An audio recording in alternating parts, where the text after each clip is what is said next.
saw a familiar face walking on the avenue. Both surprised by the way we looked. The years had changed us too. We smiled and both embraced like old friends often do. Hello again. Welcome to another episode, actually the third episode on December 12th, 2018. I'm sitting here with now he's my friend, Frank Romeo, a Vietnam vet that has post-traumatic stress disorder, over 100%, but he's on a mission, and he's doing it, and I'm going to help him as much as I can. So we left off, where did we leave off? I forgot. Oh yeah, about we talk so much. Yeah, about God and country and right. Getting this out, getting the word out, getting my message out, traveling with my artwork. The Art of War has been in existence for 30 years now. I've been traveling around the country. I've been educating, teaching PTSD, sharing my experiences, and doing more pre-education. Students react very well to me. They write me letters. I get a couple of hundred letters a year from students with their comments once they go through the program. And we need more reality-based, I believe, we need more reality-based education programs. When you say once they go through the program, are you part of a program now that actually goes into the school? And well, I am a lone wolf. I'm an army of one, so to speak. You know, I hate to use the phrase, but I don't know anyone else who does this. I travel around. I set up lectures. I talk wherever anyone will listen to me about education.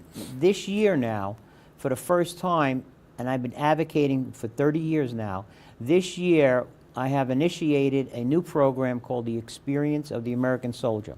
And it's the first time it's going to be used. It's piloted by Bayshore High School in conjunction with me. And it talks about the American soldier throughout history. So now students, all social studies students, all 11th grade government classes, American history classes, will not just study the war and the battle. They'll study the American soldier. Who are we? Who is an American soldier? Who is a veteran? Why do they put themselves in harm's way? Why do they have the propensity throughout history to go and fight? Why, what are their homecomings? What is it like? And they compare them throughout history. Starting, you go back to the Civil War, they read letters from the Civil War, and then they read my letters from Vietnam, and they compare them. And it's really interesting to see it's uncanny to see the similarities. You know, I want to go home. I miss my family. They say it during the Civil War. They say it in World War I. So is it a continuum? The question in the program of the Experience of the American Soldier, is a soldier a continuum? Does he change throughout history, or does he remain the same? His reasons for going, of course, change. Political reasons change. But the idea of sacrifice, of self-sacrifice, I believe remains constant. And the students that go through this education program, and again, it's being piloted this year throughout New York State by Bayshore High School, and I'll be advocating for it. It gives the student an idea of again, who we are, but it gives them a sense of sacrifice, a sense of country, a sense of why we do what we do. And it opens a discussion, and I believe it builds for a stronger country. well, this type of discussion, correct me if I'm wrong, you would be talking about, you know, why this war, you know, what was the cause, and whether it was a worthy cause. And we never got that kind of education. No. We were, like you said, we were the war generation, really. All parents were, you know, most of them served, so we never questioned anything. We never had a discussion in high school about why did we go to war. Right. And certainly about Vietnam, nothing. But if you get them to discuss that, some of them are going to say, you know something, I'm not going to do this. Well, that's true. You know, now if you were to talk to military people or recruiters, you'd say, well, why are we doing that? It's going to hurt recruiting. Well, you know, then you raise the question: is it better to be less than truthful? Is it better to not have this discussion? I believe, now my children never served, but if my children were going to serve in combat, I'd be damn sure I'd make them learn everything they could about it before the fact. I believe in letting them make informed decisions.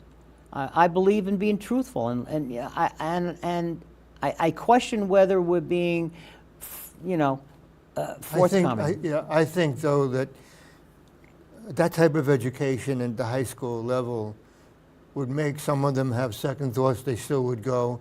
Some of them would go anyhow, and some of them would say, "I'm not going to do this." But we're building a stronger country. We're building a stronger army by pre-education. And we're cutting down on social issues when they come out.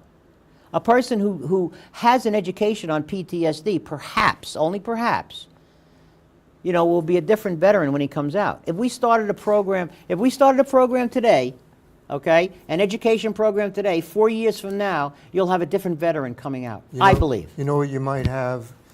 They're trying to do this.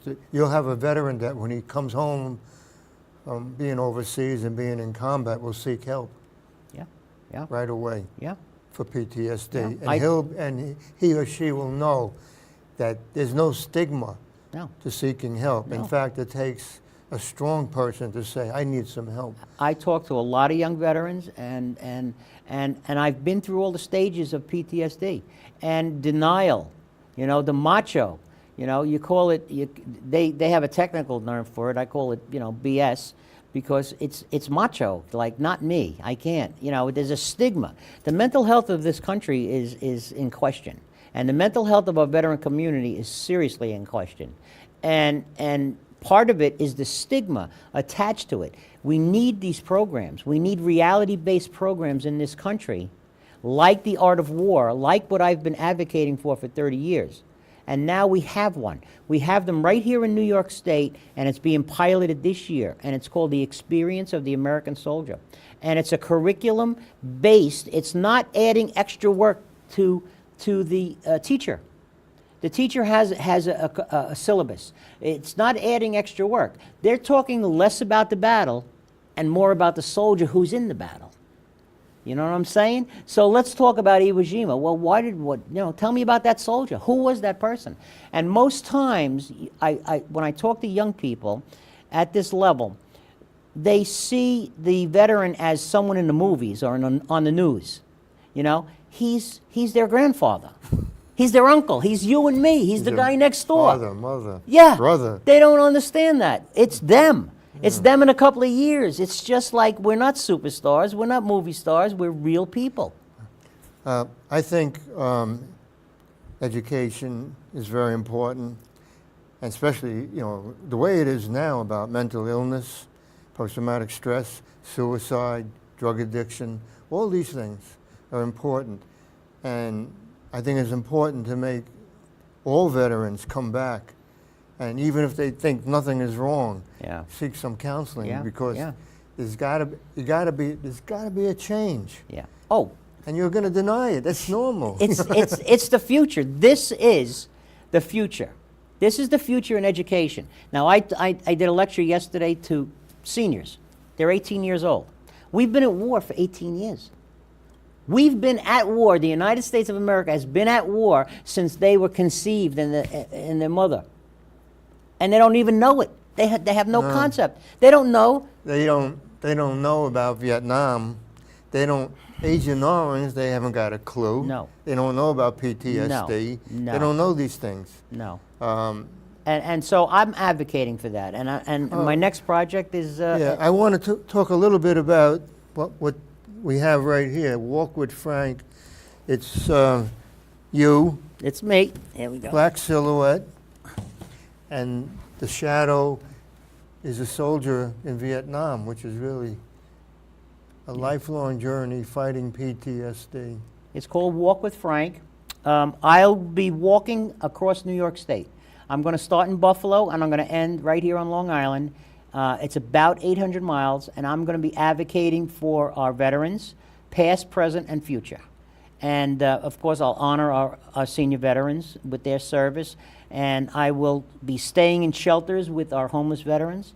I'll be eating in the soup kitchens with them, and I'll be living their life for 3 months. It'll take me 3 months to walk from Buffalo to Bay Shore. And you're going to document this with video and Yep, interviews? I'm going and to document the story, and people can follow me on my blog, and people can understand. I'm going to try to explain what it's like in the shelters. I'm going to try to explain what it's like to be a veteran whose life has fallen apart, who suffers PTSD. I'm one of them. I'm not a clinician. So when I come into the shelters and I talk to these veterans like I do now, I suffer PTSD. I can share with them. And I want people to understand, and I want them to know what it's like, what our veterans are going through. I'm raising funds to do the walk. I need help. I need a lot of help. So I'm raising funds. Yes, if someone wanted to send you something, how You would they can go do to it? walkwithfrank.org. I do have a GoFundMe page. It's gofundme.com/walkwithfrank.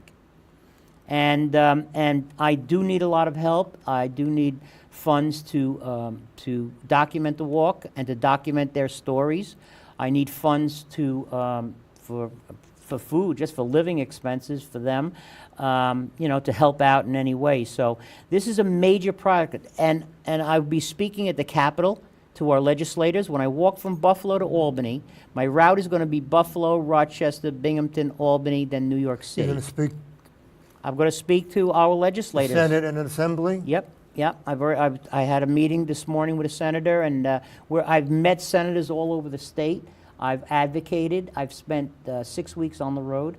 I have Yeah, we can put it down now. I have the help of I've met with all the state trooper barracks. They're going to keep an eye on me to make sure I don't get into trouble. I'm not going to let her walk with you. Unless I'm Sleeping on the bridges or anything like that. They're going to keep an eye on me. I've made arrangements with the Western Coalition, the Homeless Coalition.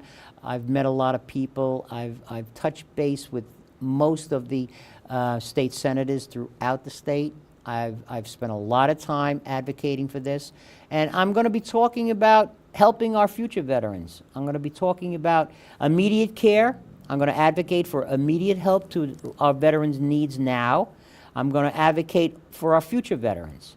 I'm going to advocate for the experience of the American soldier, a New York State curriculum. If we do this correctly, if this Walk with Frank is done correctly in New York State, we could be an example for the rest of the country. Look what New York State veterans are doing. They have their own curriculum. They're helping their future veterans. Not only are they helping their veterans now, they're laying the groundwork. This is our legacy. Right now, our legacy is a 20-year war, is 22 suicides a day, is 1 in 4 homeless is a veteran. That's our legacy now. No. Now we have an education program. Now we're talking about our future veterans. Our legacy is going to be education for our future veterans. And we're going to lay the groundwork for the rest of the country right here in New York State. But I need help. I need a lot of help. Well, so this please, is the way I help you. Thank you. I appreciate it I very want much. you to come back, frequently and talk about what you're doing, about the walk, everything, all your experiences. Ongoing. Yes. And, We need sponsors. We need donors. We need all kinds of help with this project. And I have a lot of people helping me. A lot of good people are volunteering. And we're a not-for-profit organization. Walk with Frank is a not-for-profit. We have that status, and it's an all-volunteer. No one gets paid. So we're advocating for our veterans at the state level, and we're going to get this done. This is a personal question. How is your family? I know you have a wife and 7 children. Yeah. How were they reacting to this? They're kind of like it started a couple of years ago. I'm 70 years old. So it started a couple of years ago, and I go, Dad, all right, for your 70th birthday, we're going to go on a cruise. And then the other one would say, no, let's have a destination party for your 70th birthday. So I let them all go on for months and months. Then finally I sent an inter-office memo to all my kids. And I have 7 kids, and 7, they have spouses. It's like a really big memo. And I said, I know what I want to do for my 70th birthday. I'm going to live in homeless shelters. I'm going to walk across New York State, and I'm going to live in homeless shelters, and I'm going to tell the story of our homeless veterans, and I'm going to tell the story of PTSD. And It's the story of us. it's us. It's us. Yeah, You know, it's us. what happened to us. Yeah. What is happening to us. Yeah. So that kind of deflated them a little. And they all wanted to go on a cruise.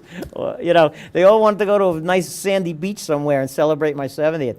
But they've seen me reinvent myself, and they've seen me come a long way from struggling when I was younger and when they were children. And they've seen me make a big change. And I'm a work in progress. Anyone who's suffering with PTSD is a work in progress. They have to understand that it's okay to suffer. It's okay to have PTSD. It also makes you emotional in some ways. Oh my God. Well, I cry at every lecture. I start there and cry. And you know what? Students open up to me. And students will, and they don't have to go to war to be traumatized. You know, everyone gets traumatized in their life. Everyone will suffer the death of a loved one, and they don't understand that. You know, they'll be in a car accident, or, you know, they'll be in a hurricane, another Hurricane Sandy, and watch their house get blown away. This is trauma, and we need to have this conversation. We need to talk about this. And when I finish a lecture and I use this artwork, inevitably after every lecture, half a dozen students will come up to me with personal problems. It opens a dialogue. I don't keep it a secret that I have PTSD. I don't keep it a secret that I'm suffering from Agent Orange. I don't see any stigma to the fact that I suffer from it. I got on with my life. Yes, it was difficult on occasions because basically we were alone a long time. We were alone. Yeah. Nobody knew what was going on. We didn't know what was going on. No, we went underground. We were the Underground Railroad by no choice of our own. I'm going to tell you one quick story about PTSD. Back in 1990, I tried a murder case, and they said it was a murder. They accused this young black man of murdering a New York City police officer. And after a year of investigating, the case went to trial, and I was convinced he was innocent, but I didn't know how to tell the jury the story. And maybe 4 or 5 hours before the summation, sitting by myself, something came back to me that happened in 1967. And it was an incident where another Marine accidentally killed another Marine. And I covered it up. It was just an accident. And that's what I thought happened here, that one cop killed another cop, and they couldn't deal with that. It was worse than that because they weren't on duty, and I told my wife before the summation, while I was sitting at our dining room table, I know how to tell this jury what happened here. And she said, don't do it. But I went in there and I did it. And I told the story about how this one Marine, actually I didn't know which one, it was one of 4, had accidentally killed another Marine. And I covered it up. So when his parents found out, it was horrible. When his parents found out about his death, they were told he was killed in a firefight. But I knew the truth. He was killed by another Marine. Wow. Yeah, and PTSD was not in my life. Yeah. Agent Orange was not in my life.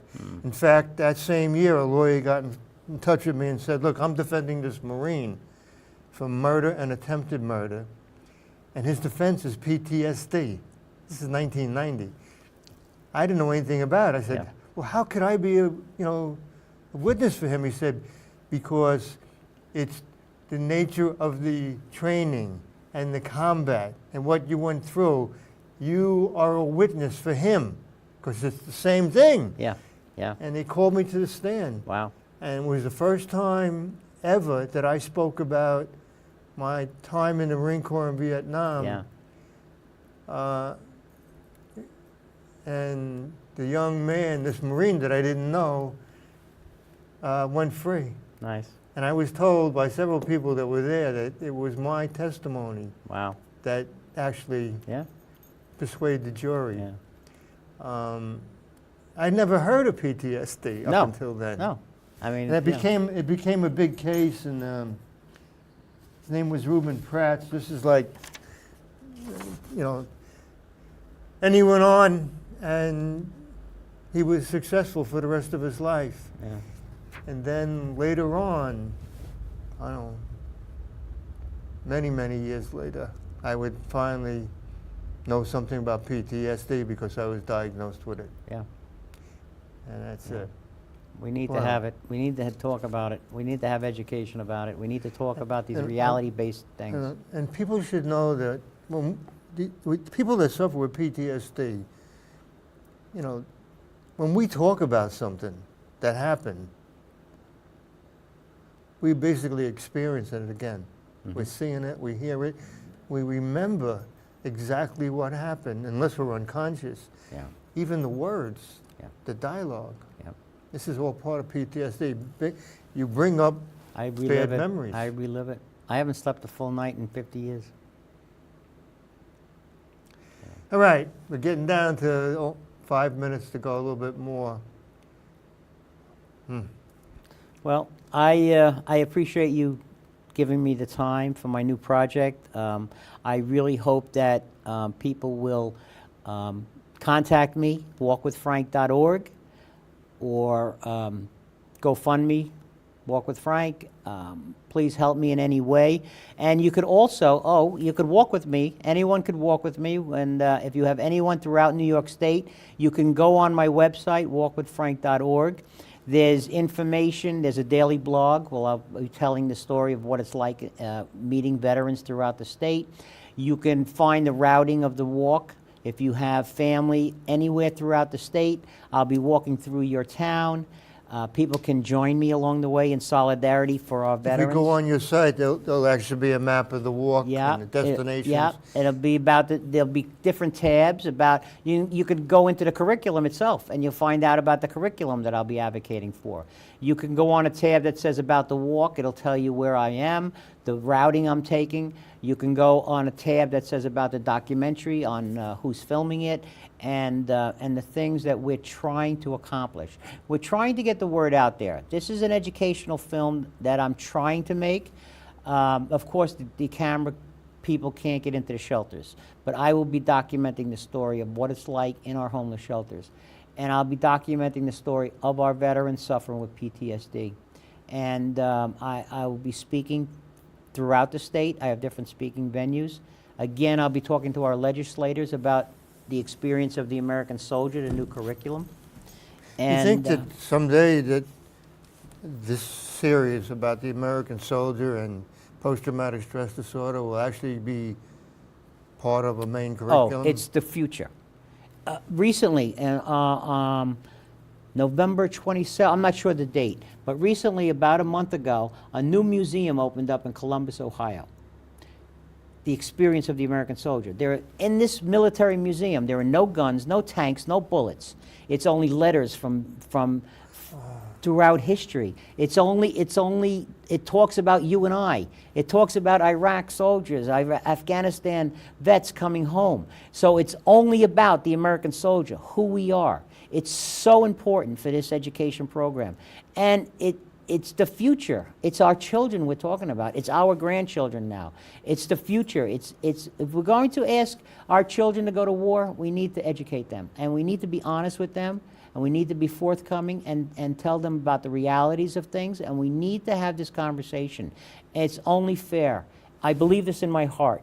And this museum in Columbus, Ohio just opened up. It's almost like they took my education program and made it a museum. It's literally about the American soldier. And the name again is the experience of the American soldier. It's in Columbus, Ohio. It just happens to be the name of the same Weren't these paintings in a museum? Yes, one these time? paintings are still in a museum. My painting is part of a permanent collection Where? in Chicago. It's Chicago. called the National Veterans Art Museum. And you can find all these paintings, the originals, in the museum. It used to be called the National Vietnam Veterans Art Museum. And it was founded by a lady, Sandra Vartko, back in the 80s. And she started the museum, and that's when I became a member. I'm a member in good standing. Say it again, the name. It's called the National Veterans Art Museum. It's in Chicago, and it houses veterans art going back from Vietnam to forward. They don't go back to the Civil War or anything like that.